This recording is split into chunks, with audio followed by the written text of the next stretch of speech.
Hey there, it's me, Joe, again, this time coming to you through the presentation board.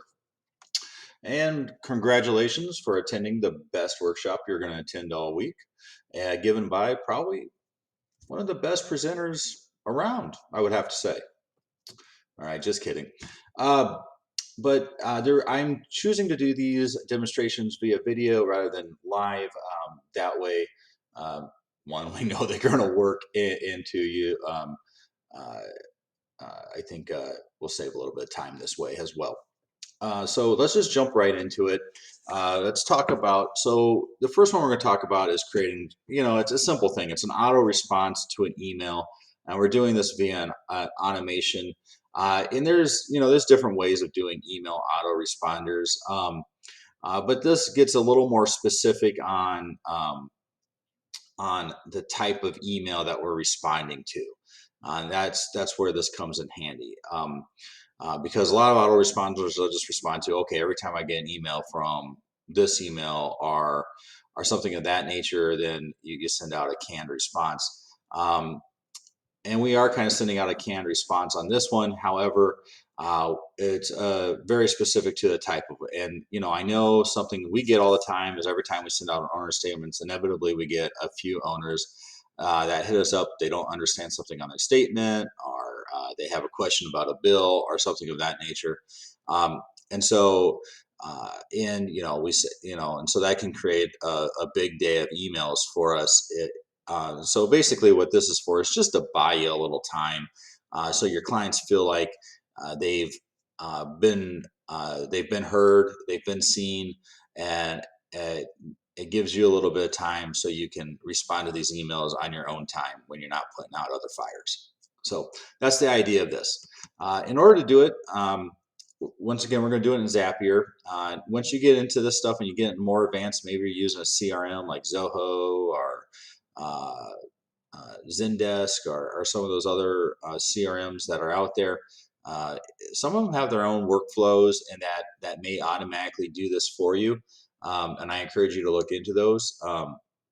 I am by no means completely sold on Zapier being the only solution, but it is pretty user friendly. And we use Gmail, and Gmail integrates very nicely with Zapier, and so does Outlook and some of the other servers. But to do this easily without creating a lot of additional steps in logic, we create kind of our super secret code. I call it a subject code. I always put a hashtag in front of it. And yes, I said hashtag, not pound sign, even though I'm old enough to know that this used to be the pound sign. I've given up the ghost. It's the hashtag. So hashtag OS. So this is kind of my super secret code that I put in the subject line of my emails when I send out owner statements. And and then when we get an owner statement, we'll come over here to my email. This is what it would look like if I was an owner getting it. It just says September owner statement, hashtag OS. All right. And that's what my owners would see when they get the September owner statement. Now I'm going to go ahead and delete this email just because I'm not typically sending an owner statement to myself. But when I get those owner statements back, it'll be re September owner statement, and there's that super secret code. Let's see what this particular owner has to say. Joe, I don't understand all the confusing numbers on the statement. Since I do not understand it, you must have made a mistake, and I demand answers and refunds. Upset person. Okay, fair enough. Now I'm going to have to go figure out what he's upset about and then go look at his ledger just to confirm that I am in fact right in the statement that our software generates automatically is correct. And then, I'm going to have to generate an email explaining to him once again our management fee and why that is correct. Oh well. And that's going to take a little bit of time, and I don't necessarily have the time, or maybe the mental wherewithal right now to deal with this person. So I want to buy a little bit of time. So that's what we're going to create this app to do. All right. So the first thing we're going to do is we're going to create a Zapier in Zapier. And the trigger event, once again, we talked about trigger events. The trigger event is I get a Gmail. So I'm just going to select Gmail. Um, if you use Outlook, you could just type in Outlook and there it is right there. But let's stick with Gmail because that's what I use.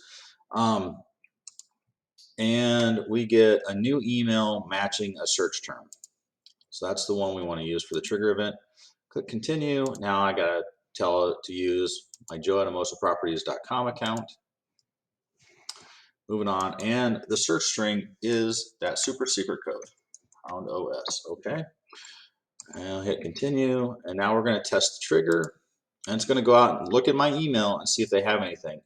And sure enough, it found it. It found that I just don't understand the statement email. Okay, great. So now we can continue on to the next item. So what's the next item we gotta do? Let's look at what we said. Oh, we figured that out. So we want to move this email to a subfolder in Gmail, um, so we can keep it organized, which I think is probably a pretty good idea.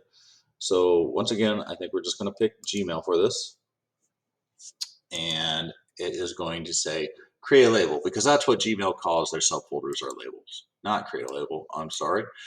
We want to add label to the email. All right. So I'm going to say, okay, continue. And once again, it's make me tell it that it's my Joe@mimosaproperties.com account. And then labels to add. So now I just got to pick one of my labels. And I am going to just put my Mimosa label on it for now. And messages to be labeled.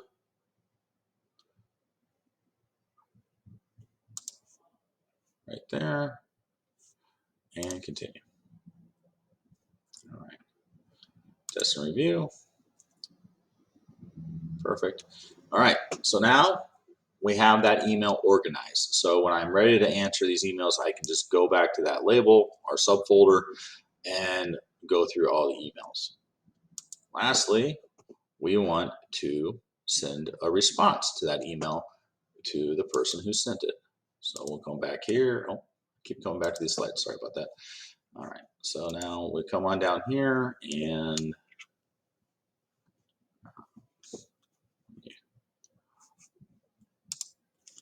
oh, that was the wrong thing to do. Sorry about that, guys. Let me get back into that Zap. See, this is why we're doing the recording.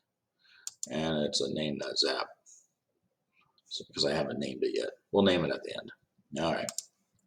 So there we go. And the last thing we want to do is yet another Gmail activity. So this automation is all done within Gmail. And action event, we're going to send email. We're going to choose my account again, which is just joe@mimosaproperties.com. Continue. And this time, so now what we're going to do is we're going to tell who to send it to. So we're going to go look at that email that we got it from, and that from email right there is who we want to send a respond to. Okay. And you can add CC emails if you want to CC somebody like in your department on it, that maybe you have somebody that is an owner representative, etc. So you could add it in, and you can say I'm just going to say it's from me, and I'm going to put in here Joe Ord at Mimosa Properties. So it looks a little more personalized. And it'll automatically reply to that email, so you don't necessarily have to put that, but it is required to have a subject line.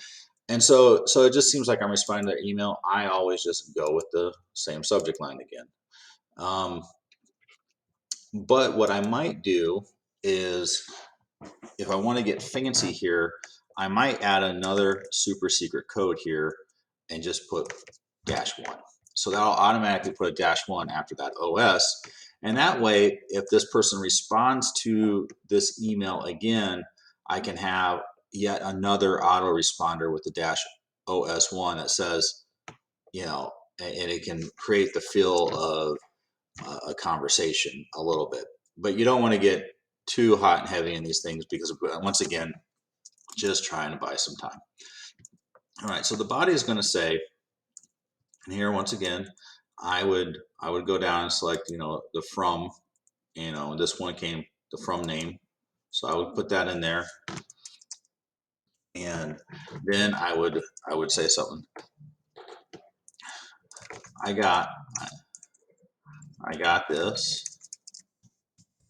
I understand your concern.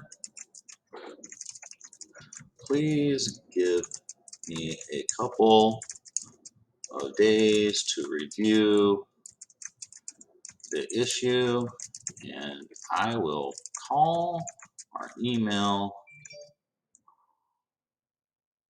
the resolution.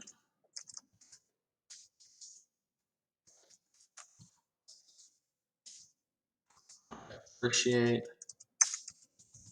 your business. All right, quick and simple. And then I just add my signature that I already have in Gmail, so it looks like all my emails. Hit continue, and we'll test and review. It says an email, so let's go see if it actually showed up. Just like all you non-stop emails, guys, all the time. But there it is. Just for it, I got this. I understand your concern. Please give me a couple days to review the issue, and I will call or email the resolution. I appreciate your business. It's that simple.